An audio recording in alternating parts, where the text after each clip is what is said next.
7 अगस्त 1967 वाणी चल रही थी। 2 पेज के अंत में बाबा विचार करते हैं कि मैं बाबा के बाजू में बालिक मन के बैठा हुआ हूँ, फिर भी याद नहीं कर सकता हूँ। माया बड़ी जबरदस्त है, कितनी कोशिश करता हूँ, भोजन पर बैठता हूँ, समझता हूँ ये रथ उनका है, तो भी भूल जाता हूँ।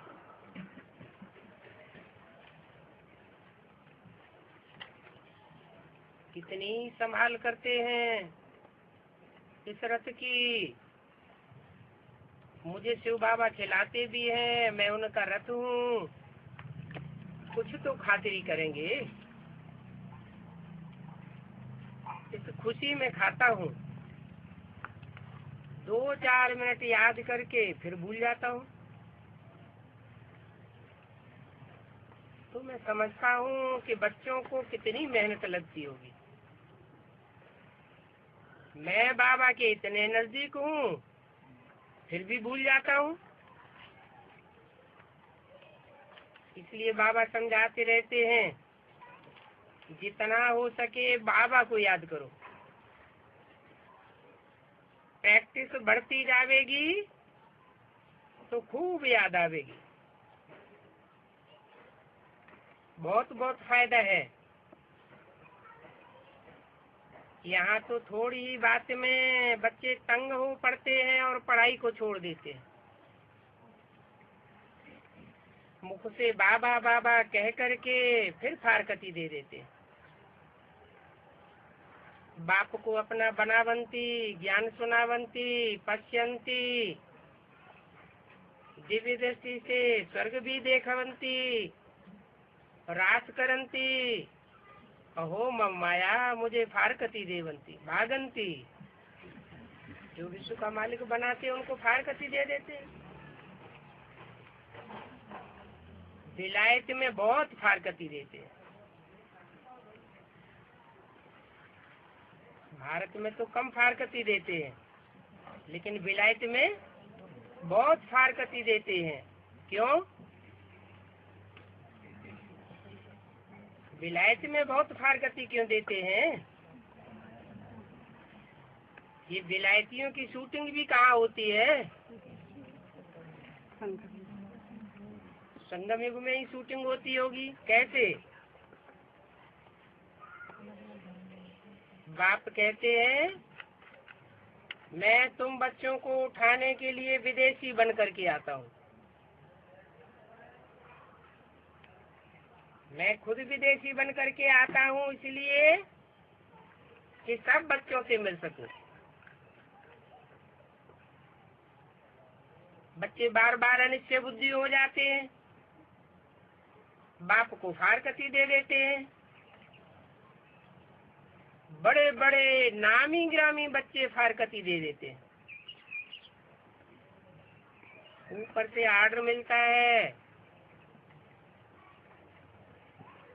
तो फारकती दे देते हैं। बाहर में बहुत ऐसा रिवाज है,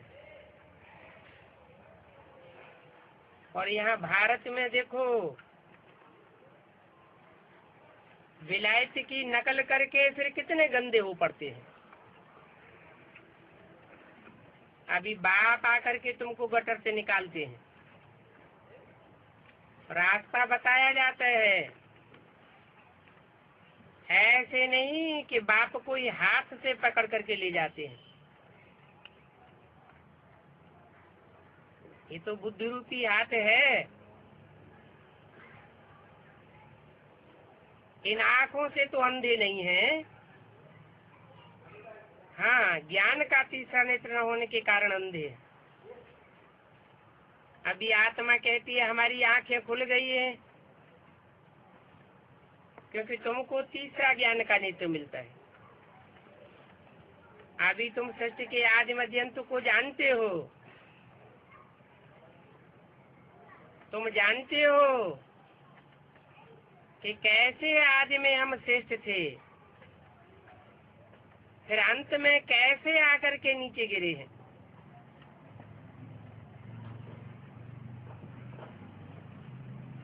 अभी आंखें खुल गई ना, तो ये 84 का चक्र बुद्धि में फिरना चाहिए।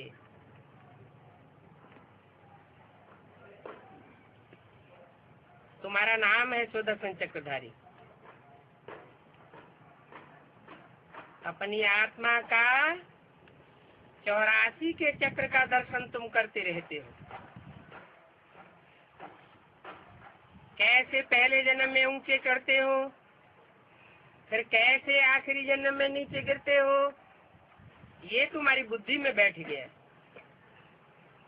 ये भी बाप समझाते हैं, तुम अपने आप नहीं समझ सकते हो। बताते हैं कि एक के संग के रंग से तुम ऊंचे उठे और अनेकों के संग के रंग में आते आते नीचे गिरे।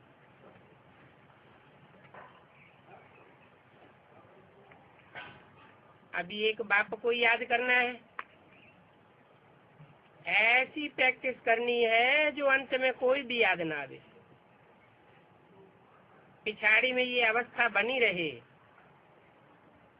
कहते हैं अंत मते सुगते, अंत में जैसी मति हो जाएगी वैसी ही गति बनेगी। जैसे स्त्री का पुरुष के साथ प्यार होता है, जब वो मरता है तो उनके पिछाड़ी चिच्छा पर बैठ जाती है, बस मैं इस पति से जाकर के फिर मिलूं, ये भावना पूरी हो जाती है। अंत समय की भावना पूरी हो जाती है, अगले जन्म में जाकर के फिर मिलती है। परंतु नाम रूप देश काल तो सब बदल जाता है। तो देखो उनका कितना लब रहता है। यहाँ तुमको कोई उसे शिक्षा पर नहीं चढ़ना है, वो तो स्थूल आगे है, तुमको तो कौन सी चिता पर चढ़ाते हैं? योग अग्नि की चिता पर चढ़ाते हैं। ये ज्ञान शिक्षा भी है। ज्ञान शिक्षा पर बैठ बाबा की याद में रह करके शरीर छोड़ना,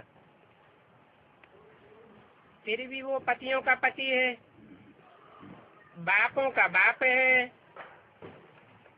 कितना उन पर लब होना चाहिए, तो अपने अंदर में झांक कर देखना चाहिए। इतना लब है बाप के ऊपर। उठते बैठते चलते फिरते उनको याद करना है।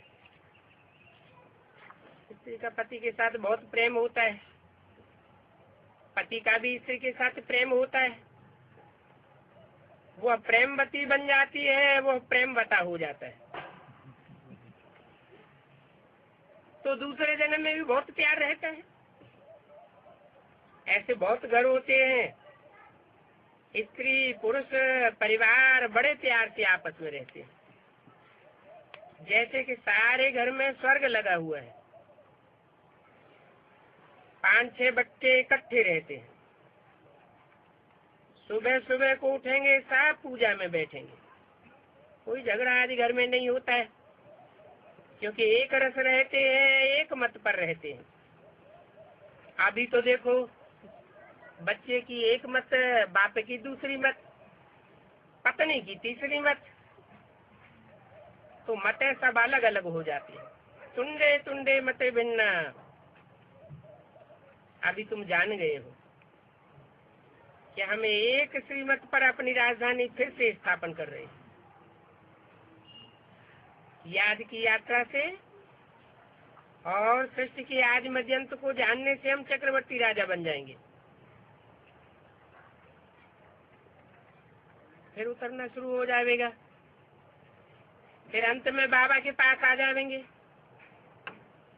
तो अब बुद्धि में बैठा कि एक श्रीमत पर चलने से उच्च पद पावेंगे।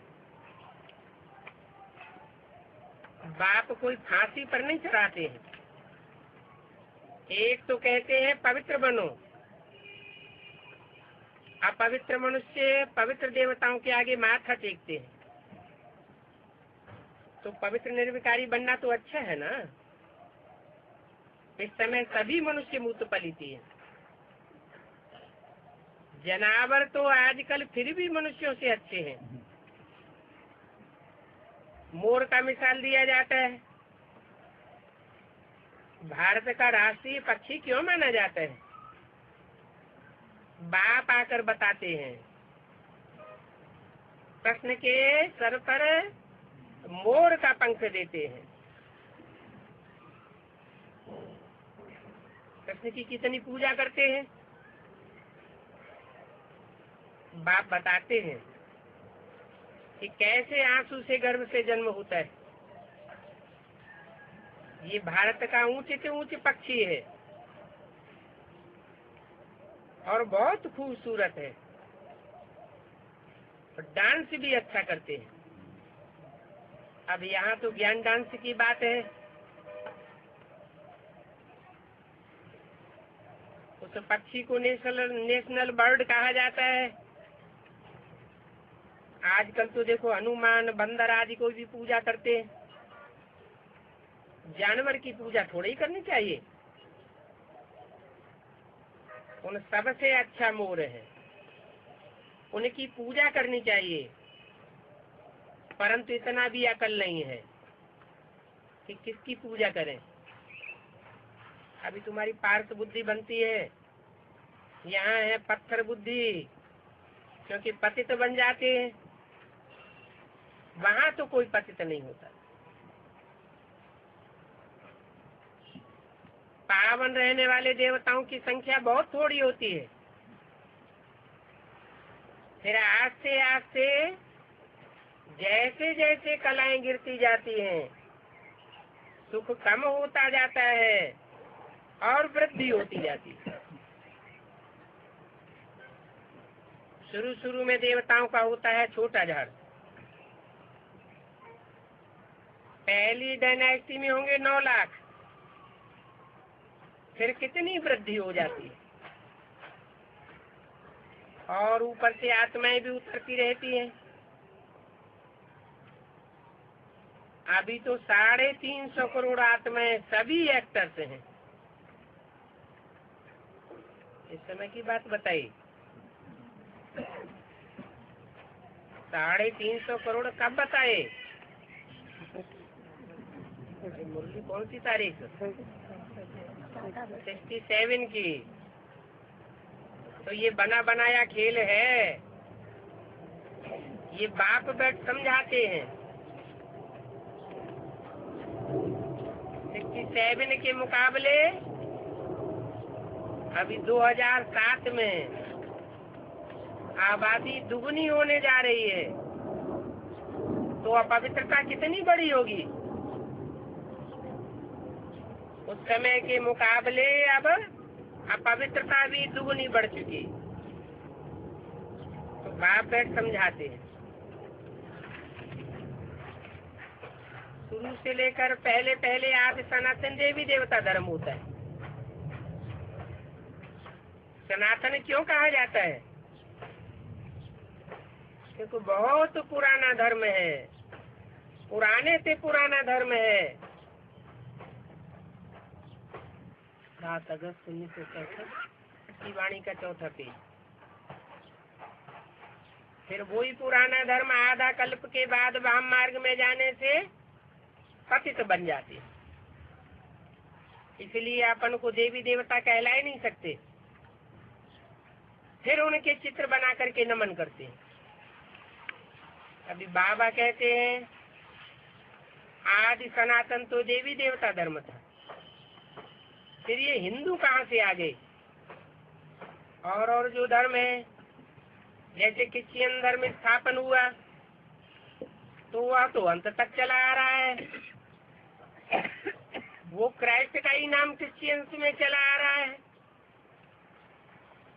और ये देवी देवता धर्म वाले फिर अपने को हिंदू कह देते हैं। ये हिंदू नाम कैसे आ गया? हम तो आज सनातन देवी देवता धर्म के थे। तुम इतना समझाते हो तो भी समझते नहीं। देवी देवता विश्व के मालिक थे, वो भी कोई की बुद्धि में नहीं। अभी तुमको बाप कितना समझदार बनाते हैं। समझदार मनुष्य सॉल्वेंट होते हैं, और जो बेसमझ मनुष्य होते हैं वो इंसॉल्वेंट हो जाते हैं। बाप कहते तुम भारतवासियों ने 84 जन्म लिए, जो आदि से अंत तक भारत के वासी हो, फिर 84 लाख का कितना बड़ा गोपोड़ा लगाई दिया। अभी तुम बच्चे इन सभी बातों को समझ गए हो कि 84 लाख योनियां तो हैं, परंतु मनुष्य आत्मा 84 लाख योनियों में नहीं जाती है। हाँ, 84 लाख योनियों जैसे कोई कोई कर्म करते हैं। अभी तुम बच्चे इन बातों को बाप द्वारा समझ गए हो। तुम तो कहते हो कहाँ जल्दी स्वर्ग बन जाए तो हम सुखी हो जाए। बच्चे पूछते हैं बाबा आज देरी है क्या? बाप कहते हैं तुम याद की यात्रा ही पूरी नहीं करते हो, इसलिए देरी है। तुम्हें और दूसरे याद आ जाते हैं। अगर एक की याद में रहेंगे तो स्वर्ग का अनुभव यहीं करने लगेंगे। इसी शरीर से तुमको स्वर्ग का अनुभव होने लगेगा। उसको कहते हैं सच्ची सच्ची जीवन मुक्ति। जीवन भी बना रहे, जीवन नष्ट भी न हो, और इस जीवन में रहते रहते सुख भोगने की अनुभूति हो, दुख भोगने की कोई भी अनुभूति न होने पावे। अभी तो देखो तुम घड़ी घड़ी भूल जाते हो। ये भी जानते हो मैं आया हूँ तुमको ले जाने के लिए, मैं तुमको विश्व का मालिक बनाता हूँ। ये भी जानते हो, फिर भी घड़ी घड़ी भूल जाते हो। बल कोई लिखते हैं बाबा हम 5 घंटा याद में रहे। बाबा मान नहीं सकते, ये तो गपोड़े मारते हैं। यहाँ बैठे भी, बाप के सामने होते हुए भी बुद्धि और तरफ चली जाती है। तुम यहाँ बैठे हो वो भी समझते हो शिव बाबा परम धाम से आए हमें सुनाते, तो बुद्धियों को वहां रहना चाहिए ना, यहाँ उतर के नहीं आना चाहिए। जहाँ जाना है उनका ही नाम गाना है। शिव बाबा फिर चले जाएंगे, मंजिल को याद करना है। तुम्हारी डेस्टिनेशन है घर है और सुख धाम की। घर को याद करो और बाप को याद करो। घर को कोई बाप नहीं है, घर घर है, बाप बाप है। तुम घर के मालिक को याद करते हो। ये समझो हमको सुदर्शन चक्रधारी बनना है। ऐसे सुदर्शन चक्रधारी बने रहेंगे तो तुमको खुशी भी बनी रहेगी। जितना मंथन करेंगे उतना जास्ती खुशी होगी। तुम जानते हो अभी वो अवस्था हमारी नहीं हुई है, जो लगातार मंथन चलता रहे, दुनिया भूलती जाए, देह और देह के संबंध भी भूलते जाए, नई दुनिया की याद आती रहे, नई दुनिया की प्लानिंग में बुद्धि चलती रहे, बाबा की ईश्वरीय सेवा में ही बुद्धि चलती रहे। इसलिए बाबा कहते हैं अभी लड़ाई न लगे तो अच्छा है। अभी बच्चों का पुरुषार्थ पूरा कहाँ हुआ है? पुरुषार्थ पूरा हो जावे, एक बाप की याद बनी रहे, फिर भले लड़ाई लगे। अभी तो देखो इन्हें ब्रह्मा का ही योग नहीं लगता है। जब ब्रह्मा का ही योग नहीं लगता है तो ब्रह्मा कुमार कुमारियों का योग कैसे लग जाएगा? और बच्चों का क्या योग लगता होगा? इनके ऊपर तो बहुत रिस्पांसिबिलिटी है। इतने ढेर बच्चे हैं, कितना ख्यालात करना पड़ता है। घर की संभाल तो बाप को ही रखनी होती है। बच्चों को भी कहते हैं कोई भी बात में राय आदि हो कि ऐसे ऐसे होना चाहिए, तो बताओ। तुम बच्चे तो घर के मालिक हो ना, यहाँ के भी मालिक हो तो वहाँ के भी मालिक हो, तो देख रेख करनी चाहिए।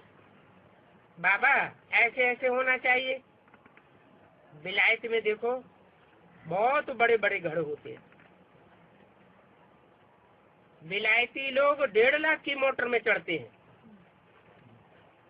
वो तो 67 की बात बताई। अभी तो 1.5 लाख में नई मोटर इंडिया में भी नहीं मिलती। तो वहाँ देखो कितनी मिल्कियतें हैं, बात मत पूछो। इतनी मिल्कियत है एक एक के पास, जैसे कि सिंगापुर के मालिक हो। अभी तुम देखो कहाँ के मालिक बनते हो, सारे विश्व के मालिक। सो भी एक जन्म के लिए नहीं, पूरे 21 जन्म के लिए रेस करनी चाहिए। हम पूरा वर्षा ले लेंगे।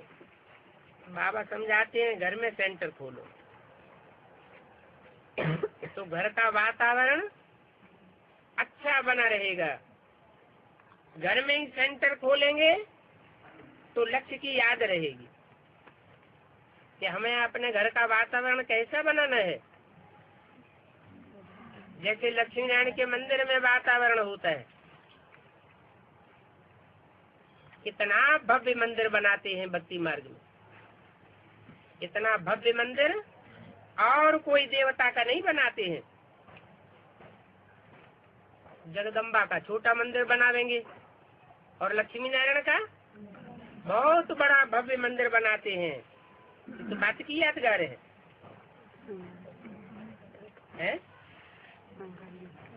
बड़ी सेवा की है तो बड़ा मंदिर बनाते हैं, छोटी सेवा की है तो छोटा मंदिर बनाते हैं।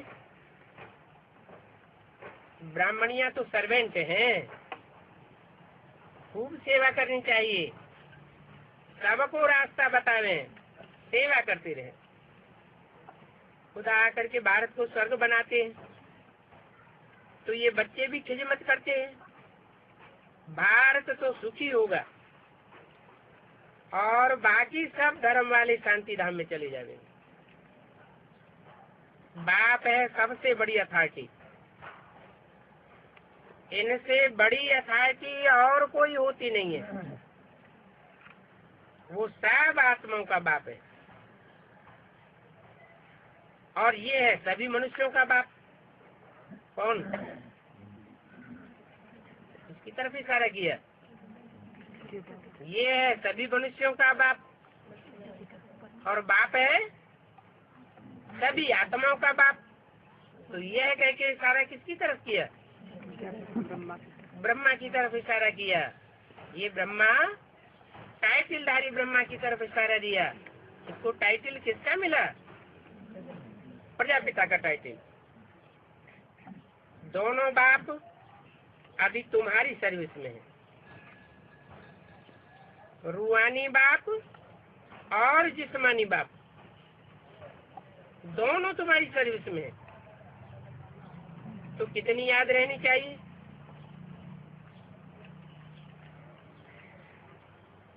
रूहानी बाप रूह को प्योर बनाते हैं, तो तुमको जरूर शरीर भी प्योर मिलेगा। दो बाप है ना। तुम बच्चे जानते हो, हम बाप से पढ़ रहे हैं। बाप निराकार है।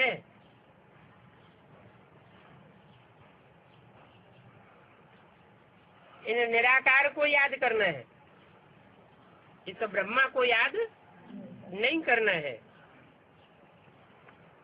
ये दादा को भी भूल जाना है। आत्मा की सगाई है शिव बाबा से, दलाल को थोड़े याद करना है। इसलिए इनका फोटो भी नुकसानकारक है, इनका ब्रह्मा का। जो फोटो रखने वाले हैं उनका नुकसान हो जाना है। क्या नुकसान हुआ? जैसे ब्रह्मा का अचानक शरीर छूटता है, वैसे फोटो रखने वालों के भी अचानक शरीर छूट रहे हैं। तो मूर्ति का भी चित्र रखने से सब याद आ जाएगा। इसलिए शिव बाबा का ही चित्र रखना अच्छा है। ये तो ज्ञान बुद्धि में है कि शिव बाबा कोई इतना बड़ा है क्या। अगर महीन रूप से याद नहीं कर सकते हो, बाबा महीन पे महीन भी है, तो महीन रूप को याद नहीं कर सकते हो तो अच्छा बड़े रूप में ही याद करो। बड़ा रूप ही अच्छा।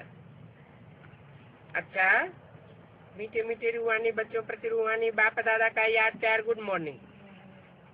रूहानी बाप की रूहानी बच्चों को नमस्ते। ओम शांति।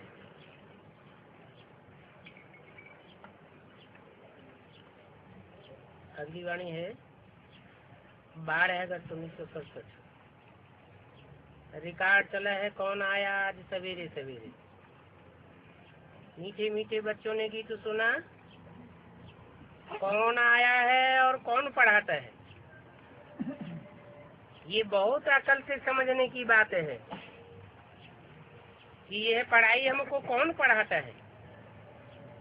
कोई तो बहुत अकलमंद होते हैं, कोई कम अकलमंद होते हैं। बहुत पढ़ा लिखा हुआ होता है तो उसे कहेंगे बहुत अकलमंद। ये भी रूहानी पढ़ाई है। रूहानी पढ़ाई रूहों ने नंबरवार पढ़ी है। जो नंबरवार रूहें हैं वो नंबरवार पढ़ाई पढ़ के नंबरवार पद पाती हैं। कम पढ़े हुए को कम मान मिलता है। जो शास्त्र आज बहुत पढ़ते हैं दुनिया में उनका बहुत मान होता है। ये तो है आज की कलयुगी दुनिया की बात। कहाँ कलयुग का अंत और कहाँ सतयुग का आदि। सतयुग का आदि करने वाला है सत्य बाबा। सत्य बाबा आकर के सत्य पढ़ाई पढ़ाते हैं और झूठे कलयुगी झूठ खंड बनाने के लिए झूठी पढ़ाई पढ़ाए रहे। यहाँ भी देखो बाबा आया है पढ़ाने के लिए। टीचर आते हैं ना स्कूल में, पढ़ने वाले जानते हैं हमारा टीचर आया है। तो यहाँ देखो कौन आया हुआ है।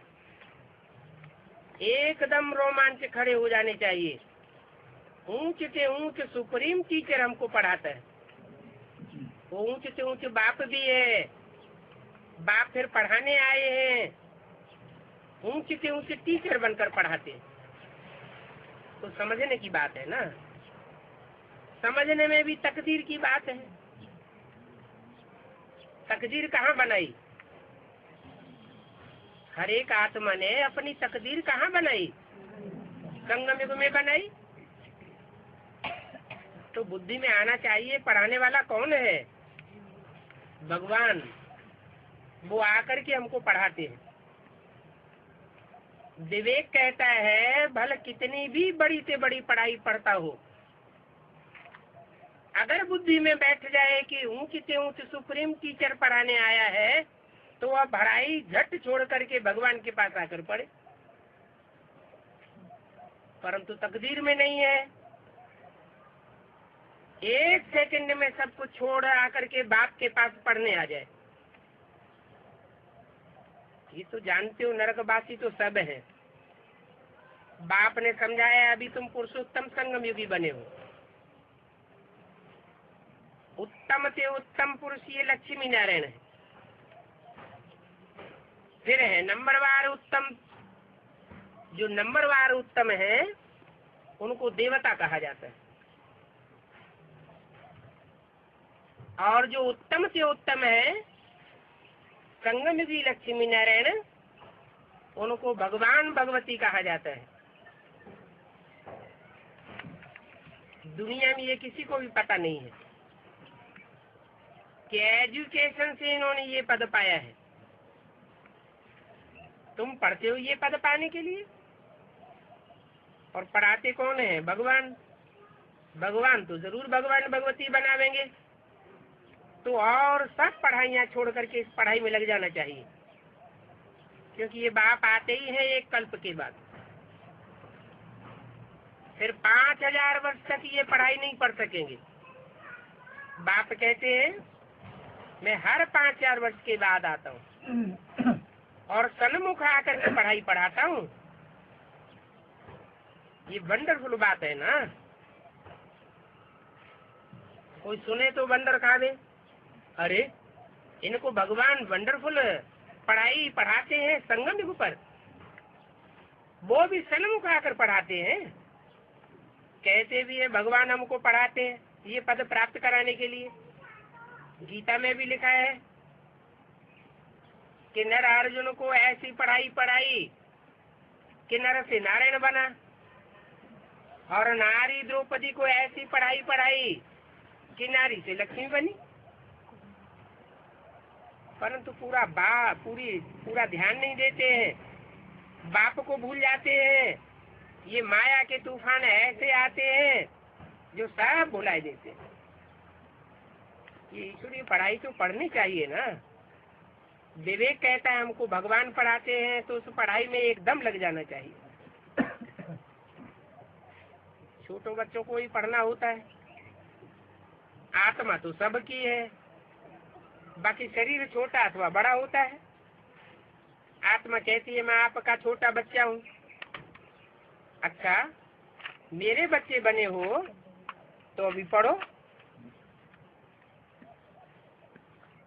दूध पीने वाले बच्चे तो नहीं हो ना, तो पढ़ाई फर्स्ट है। उस पढ़ाई में बहुत अटेंशन देना चाहिए। स्टूडेंट यहाँ आते हैं सुप्रीम टीचर के पास, वो पढ़ाने वाले भी मुकर्रर हैं, और यहाँ तो है सुप्रीम टीचर। 7 रोज भक्ति गाई हुई है। बाप कहते हैं पवित्र रहें और मुझे याद करते रहें। दैवी गुण धारण करें तो तुम जरूर यह बन जाएंगे। बेहद के बाप को याद करना पड़े। छोटे बच्चे तो माँ बाप के सिवाय दूसरे कोई की गोद में जाते ही नहीं है, उनके पास ही आते हैं। तो तुम भी बाप के छोटे छोटे बच्चे हो, तुमको कोई बुद्धि का अहंकार नहीं है। बाप के बच्चे हो तो बाप की गोद में आना चाहिए ना। तुम भी बेहद के बाप के बने हो तो और कोई को भी देखना पसंद नहीं करोगे, फिर भल कोई भी हो। जानते हो हम ऊंचे से ऊंचे बाप के हैं, वो हमको डबल सिर ताज राजाओं का राजा बनाते हैं। लाइट का ताज मन मना भव और रतन जड़ त्याज माना मध्याजी भव। क्या मतलब? लाइट का ताज माना मन मना भव, मेरे मन में समा जा माना तेरी मन और बुद्धि मेरी मन बुद्धि के समान लाइट जैसी हो जाए। लाइट माना ज्ञान की रोशनी से भरपूर हो जाए, और जो ज्ञान की रोशनी से भरपूर हो जाएगा, जितना ज्ञान बुद्धि में समा जाएगा, तो जरूर तन मन और धन से ईश्वरीय सेवा में लग जाएगा। तो पहले है मन मना भव और बाद में है मध्याजी भव। ऐसे नहीं होता कि कोई पहले पहले ईश्वरीय सेवा में लग जाए बाद में ज्ञानी बने। नहीं, जितना जितना ज्ञान बुद्धि में समाता जाएगा, ज्ञान को धारण करता जाएगा, उतना उतना वो ईश्वरीय सेवा में अपने को अर्पण करता जाएगा।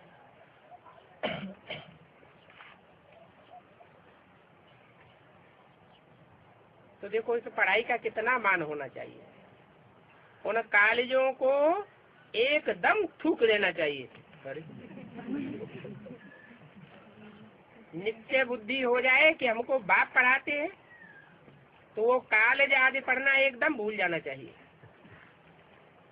हम इस पढ़ाई से विश्व के मालिक बनते हैं। 5000 वर्ष बाद हिस्ट्री रिपीट होती है। फिर बीच में कब बाप आकर के पढ़ाई नहीं पढ़ावेंगे? तुमको राजाई का वर्षा मिल जाता है 21 जन्म के लिए। 21 जन्म के लिए तुम यहाँ जो राजाई का वर्षा लेने का पुरुषार्थ करते हो, वो पुरुषार्थ के संस्कार द्वापर युग से फिर शुरू हो जाते। जो यहाँ तीव्र पुरुषार्थी होता है वो द्वापर युग से फिर जन्म जन्मांतर तीव्र पुरुषार्थ करता है। हर जन्म में पुरुषार्थ करना और अगले जन्म में प्राप्ति करना, ये संस्कार तुम यहाँ डालते हो। अभी तुम जानते हो सब आत्माएं शांति धाम अपने घर चली जाएंगी, हम जाकर के सुख धाम में राज्य करेंगे। अभी तुम बच्चों को मालूम हुआ है असल में हम आत्माएं अपने बाप के घर में रहती हैं। ये भी तुम बच्चे जानते हो। जो दूसरे धर्म में कन्वर्ट होने वाले हैं उनकी बुद्धि में नहीं बैठता, उनकी बुद्धि में ये नहीं आवेगा कि हम अपने बाप के घर में रहने वाले हैं क्योंकि उनकी तो बुद्धि ही कन्वर्ट हो जाती है। दूसरे धर्म में चले जाते हैं तो दूसरे बाप के बन जाते हैं, दूसरे बाप के बनते हैं तो दूसरों के घर में रहना पड़े। तो ये बातें भी तुम्हारी बुद्धि में है। दुनिया के मनुष्य तो बिल्कुल जंगली जानवर हैं, बड़े साधु संत आदि हैं, उनको भी गुरु तो नहीं कहेंगे। गुरु तो उसको कहा जाता है जो सदगति करे। पहले तो मन बुद्धि रूपी आत्मा की सदगति करे। मन बुद्धि रूपी आत्मा की सदगति होती है तो शरीर भी सदगति को पाता है। इसलिए कहते हैं सबका सदगति दाता एक। शंकराचार्य गुरु के कितने फॉलोअर्स हैं, कितना उनका भवका है, और तुम क्या कहते हो? तुम और शंकराचार्य को कहते हो ये तो पुजारी है, इसकी पूजा करते हैं। शिव के मंदिर में जाकर शिव की पूजा करते रहते हैं। नारायण की भी पूजा करेंगे नारायण के मंदिर में, देवियों की भी पूजा करते रहते हैं। कैसे? कन्याओं को इकट्ठा करते हैं, देवी समझकर उनकी पूजा करते हैं ना, परंतु बाप को नहीं जानते। तो जो बाप को नहीं जानते वो तो जैसे आर्फन्स हुए। तुम भी पहले आर्फन थे, बाप का बनने से अभी तुम स्वर्ग के मालिक बनते हो, फिर बाप को भूल जाएंगे तो आर्फन बन पड़ते हैं। भारत इस समय पूरा आर्फन है। आर्फन उनको कहा जाता है जिनको कोई माई बाप नहीं होते, धक्का खाते रहते हैं। कभी इधर धक्का खावेंगे, कभी उधर धक्के खावेंगे। अभी तुमको तो बाप मिल गया है, उसी में गदगद होना चाहिए। हम बेहद के बाप के बच्चे बने हैं। फिर परम पिता परमात्मा प्रजापिता ब्रह्मा द्वारा नई सृष्टि रचते हैं ब्राह्मणों की। तो प्रजापिता कौन हुआ? ब्रह्मा को टाइटलधारी प्रजापिता कहेंगे नई सृष्टि रचने वाला, या ओरिजिनल प्रजापिता है नई सृष्टि रचने वाला? टाइटलधारी प्रजापिता है। प्रजापिता ब्रह्मा द्वारा जरूर नई सृष्टि रचते होंगे। ये तो बहुत समझने की बातें हैं। नई सृष्टि रचने के लिए नया संगठन तैयार करेंगे। तुम्हारे इस बात के चित्र भी हैं, विराट रूप का भी चित्र बनाया है, 84 जन्मों के लिए दिखाया है। हम तो देवता, फिर क्षत्रिय, फिर वैश्य, फिर शूद्र बनते। इन बातों को कोई मनुष्य नहीं जानते। ब्राह्मणों ब्राह्मणियों को पढ़ाने वाले बाप ब्राह्मणों को भूल गए हैं और बाप को भी भूल गए, दोनों का नाम निशान गुम कर दिया है। तो विराट रूप में दोनों को नहीं दिखाते। शिव को भी उड़ाई दिया है और ब्राह्मणों को भी उड़ाई दिया है।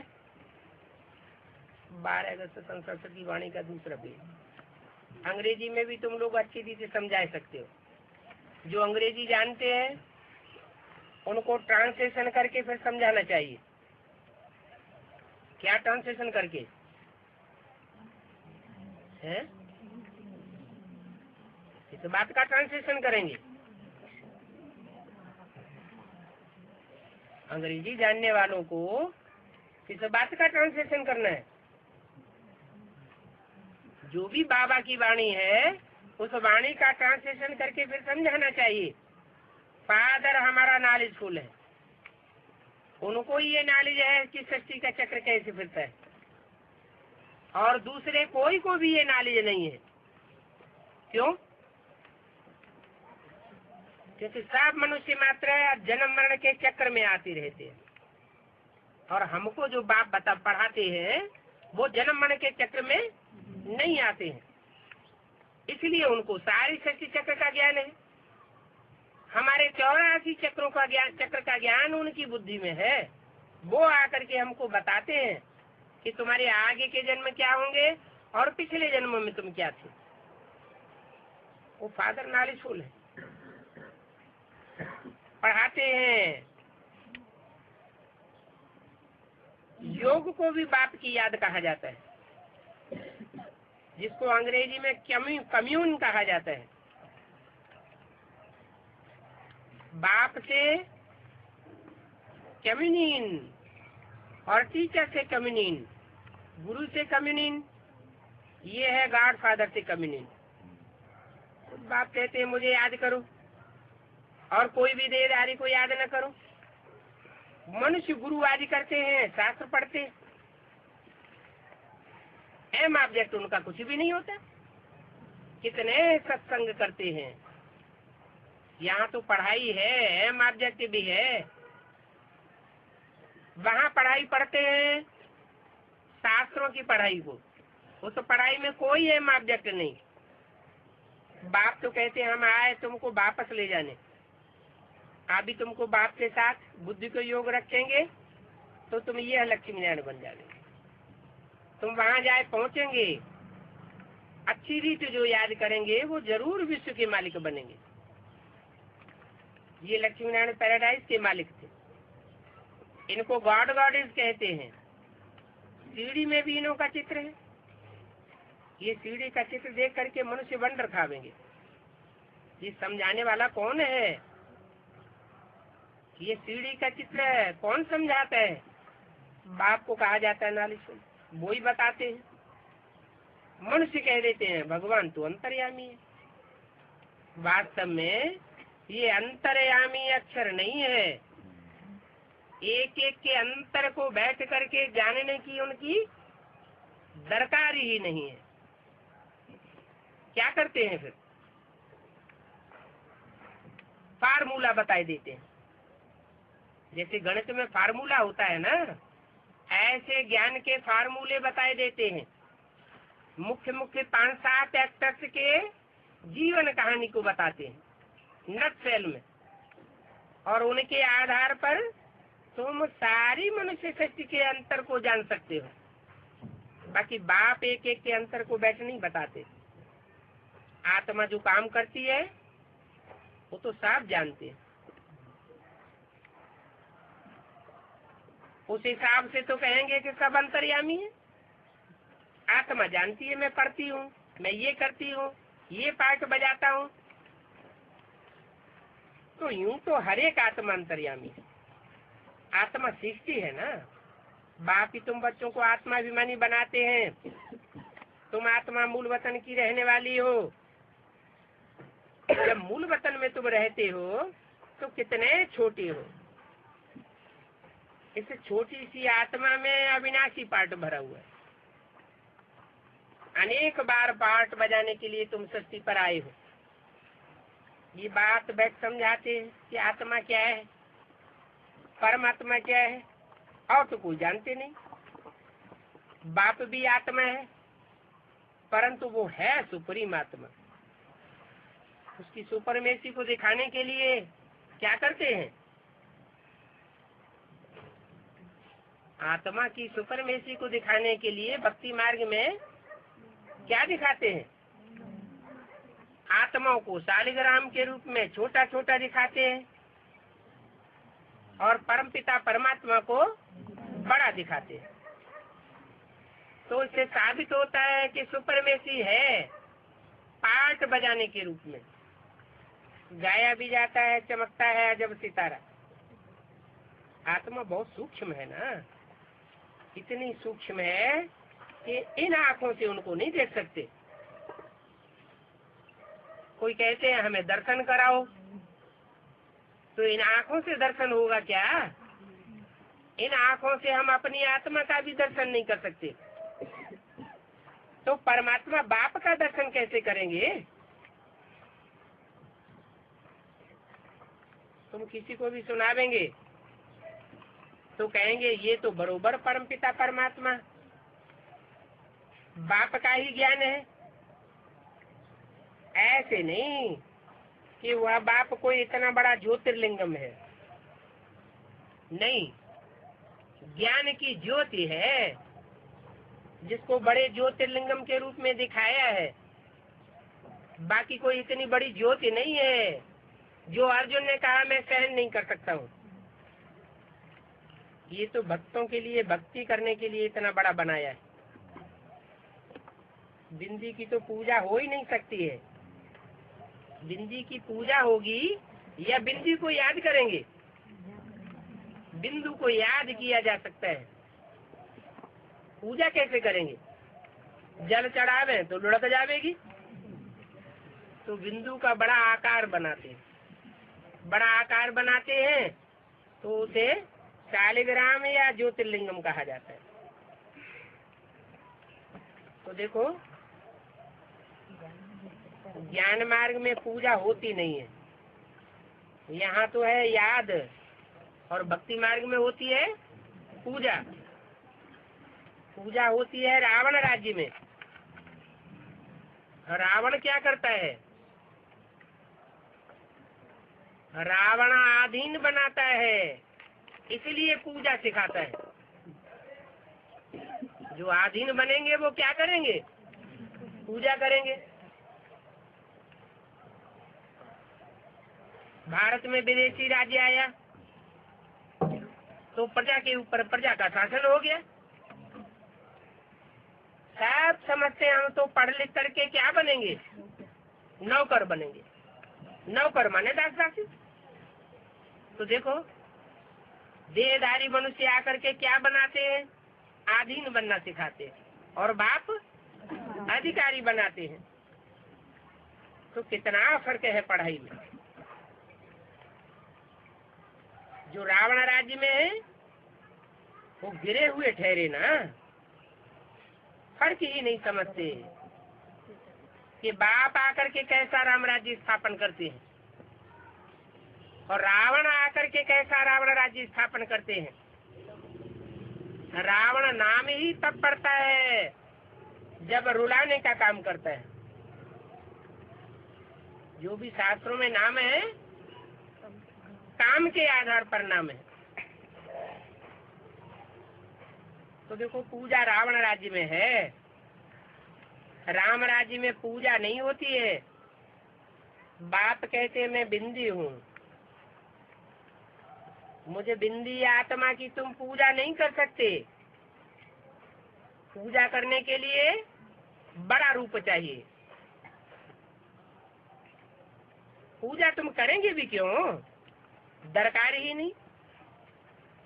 मैं तो तुम आत्माओं को सिर्फ पढ़ाने आता हूँ, पढ़ा करके तुमको राजाई देता हूँ। फिर रावण राज्य में तुम चले जाते हो तो संग के रंग में आकर तुम मेरे को भूल जाते हो। पहले पहले आत्मा आती है पाठ बजाने। आत्माओं में भी जो देह अभिमानी आत्माएं हैं वो पहले पहले नहीं आती है।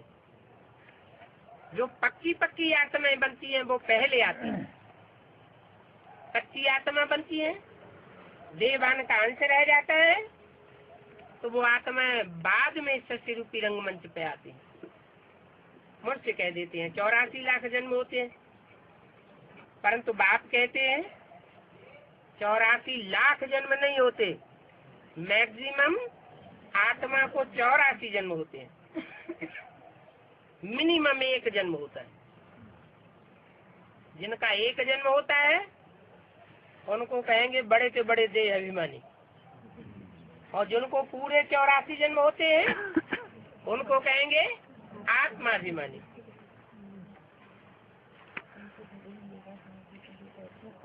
ये माथुर बच्चा जब विदेश में जाकर के ये बातें सुनावेंगे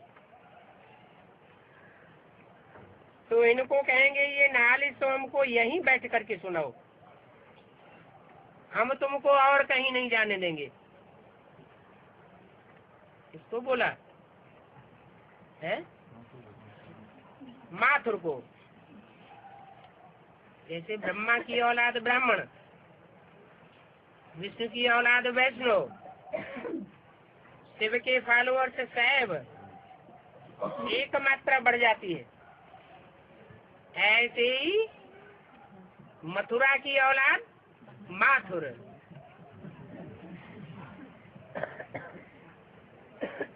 मथुरा में किसका राज्य गाया हुआ है? कंस का भी राज्य है तो रावण का, कंस का कहो, रावण का कहो, असुरों का कहो। ये कहाँ होता है? कलयुग में होता है कंस का राज्य, और नई दुनिया में होता है कृष्ण का राज्य। उस राज्य को कहते हैं बैकुंठ। तो बोला ये मातृ बच्चा जब विदेश में जाएगा तो कहेंगे ये बातें हमको यहीं बैठ करके सुनाओ, वहाँ भारत में हम तुमको नहीं जाने देंगे। क्यों? विदेशी लोग ऐसे क्यों कहेंगे? भारतवासी क्यों नहीं कहते? तो भारतवासी है कुंभकर्ण और विदेशी है जागती ज्योति। न ज्यादा तमो प्रधान बनते हैं और न ज्यादा सतो प्रधान बनते हैं। अभी विदेश में उनकी बुद्धि खुली हुई है, वो बाप को झट पहचान लेते हैं, और भारतवासी इतने वर्षों के बाद भी अभी पहचान नहीं पाए।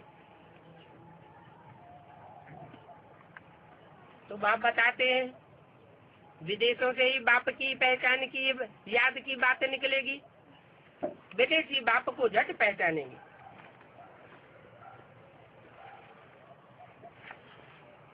कहेंगे कि यहाँ ही बैठ जाओ, लालच देवेंगे तुमको। वहाँ 2-4 हजार रुपया मिलता है, हम आपको यहाँ 10-20-50 हजार रुपया भी देंगे। हमको यहीं बैठ करके ये नाली सुनाओ। गॉड फादर हम आत्माओं को पढ़ाते हैं, आत्मा ही जज बैरिस्टर आदि बनती है,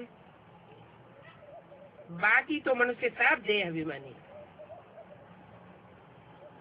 कोई को भी ज्ञान नहीं है आत्मा का। इस दुनिया में बड़े बड़े फिलासफर तो बहुत हैं, पर ये नॉलेज किसी को भी नहीं है। गॉड फादर निराकार पढ़ाने आते हैं, हम उनसे पढ़ते हैं। क्या? गॉड फादर निराकार पढ़ाने आते हैं। निराकार माने बिंदु है? बिंदु कैसे पढ़ावेगा? जरूर फादर बन के आता है तो साकार में पढ़ावेगा। पढ़ाने आते हैं और हम उनसे पढ़ते हैं। ब्रह्मा के तन में बैठा हुआ है तो इनसे पढ़ते हैं, ये कहना चाहिए। उनसे पढ़ते हैं ऐसे क्यों कहा? क्योंकि आने वाले बाप के भविष्य के पार्ट की तरफ इशारा दिया। हम उनसे बैठ पढ़ते हैं। ये बातें सुन करके चकित हो जाएंगे। ये बातें कब हमने सुनी और पढ़ी नहीं। सन्यासी लोग तो सिर्फ विलायत में जाकर कहते हैं कि हम भारत का प्राचीन राजयोग सिखाते हैं, जानते तो कुछ भी नहीं है। वही शरीर की प्रक्रियाएं बैठ सिखावेंगे, आसन सिखावेंगे, प्राणायाम सिखावेंगे। ये बाप तो सच्चा सच्चा राजयोग सिखाते हैं। तुम कहेंगे ये सास आदि सब बरसनाटी पहनी।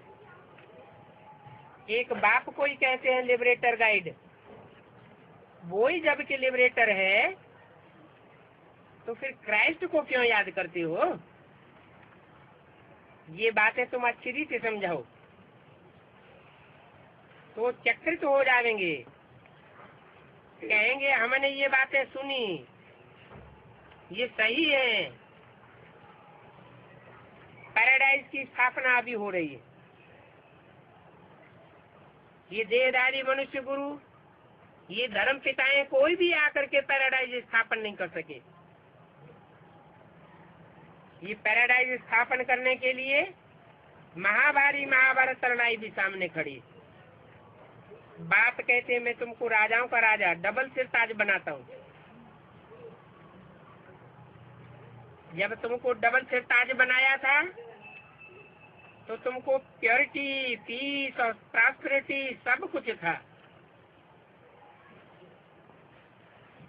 अभी तुम्हारा कोई ताज नहीं है, प्योरिटी का भी ताज नहीं है, और जड़ के ताज भी नहीं है। विचार करो कितने वर्ष हुए होंगे। कहते भी हैं क्राइस्ट से 3000 वर्ष पहले लॉर्ड कृष्ण का राज्य था। कहेंगे ये तो बरोबर स्पिरिचुअल नॉलेज है, ये जरूर डायरेक्ट सुप्रीम फादर का बच्चा है।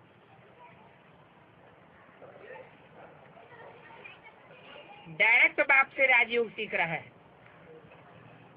वर्ल्ड की हिस्ट्री ज्योग्राफी कैसे रिपीट होती है ये सब बतावेंगे। है तो सारी नॉलेज की बात। हमारी आत्मा में 84 जन्मों का पार्ट भरा हुआ है। इस योग बल की ताकत से आत्मा सतो प्रधान बन गोल्डन एज में चली जाएगी। फिर गोल्डन एज में जाने वालों के लिए राज्य चाहिए। तो देखो ये राज्य सामने खड़ा है, उसके लिए पुरानी दुनिया का विनाश भी चाहिए, वो भी सामने खड़ा है।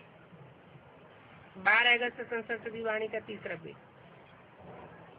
अभी फिर से धर्म का राज्य होगा।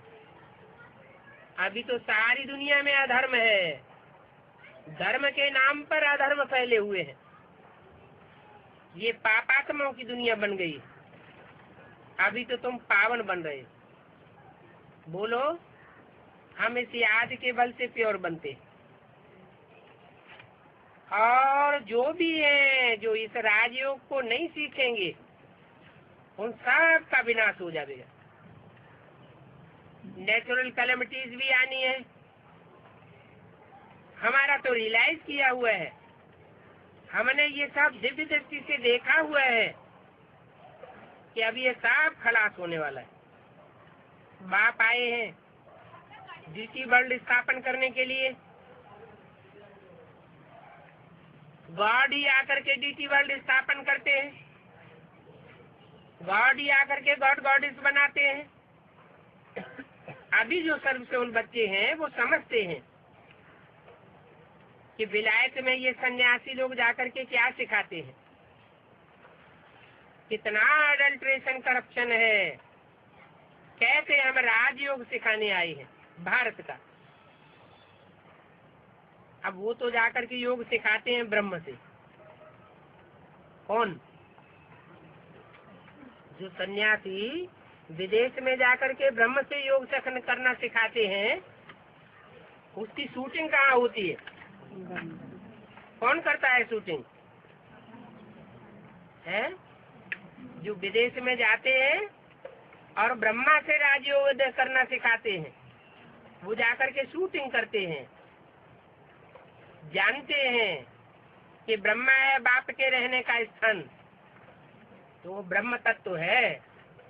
जैसे ब्रह्म तत्व जड़ तत्व है, वैसे ब्रह्मा की बुद्धि भी कैसी थी? जड़त्वमयी बुद्धि थी। जो भी मुरलियां चलाई उन मुरलियों के तंत्र को मम्मा फिर भी समझती थी। ब्रह्मा की आत्मा उन मुरलियों के तंत्र को नहीं जानती थी। तो देखो जाकर के राजयोग सिखाने का बहाना बनाते हैं और ब्रह्म से योग करना सिखाते हैं। कितने पैसे उनको मिलते हैं, इतने पैसे मिलते हैं कि भारतवासियों की तो परवाह भी नहीं करते। विदेश में तो पैसा भरा पड़ा है। तुम बोलो किससे? विदेश की बात हो रही है ना, तो उन विदेशियों से बोलो, अरे हम तुम्हारे पैसे का क्या करेंगे? अभी तो ये विनाश सामने खड़ा है। कहेंगे ओ हो, ये तो वास्तव में गॉडफादर के चिल्ड्रन से, इनको पैसे की भी कोई परवाह नहीं। तो तुम बच्चे ये जानते हो कि पैसों का तुम क्या करेंगे? ये तो लड़ाई लगनी है, नेचुरल कैलेमिटीज होनी है, सबका क्या हाल होने वाला है वो तुम जानते हो। जब ये एटम बम फटेंगे, जो मनुष्यों की रचना है वो फट पड़ेगी, तो ये बड़े बड़े मकान आदि सब गिरने लग पड़ेंगे। तुम जानते हो ये बम शायद 5000 वर्ष पहले भी बनाए थे। शास्त्रों में इनका आग्नेयास्त्र के रूप में गायन है। कहते हैं यादवों के पेट से मूसल निकले थे। ये मूसल नहीं निकले थे, वास्तव में कोई स्थूल पेट से मूसल नहीं निकलते हैं। ये तो बुद्धरूपी पेट है जिसमें से ये मिसाइल से निकले हैं।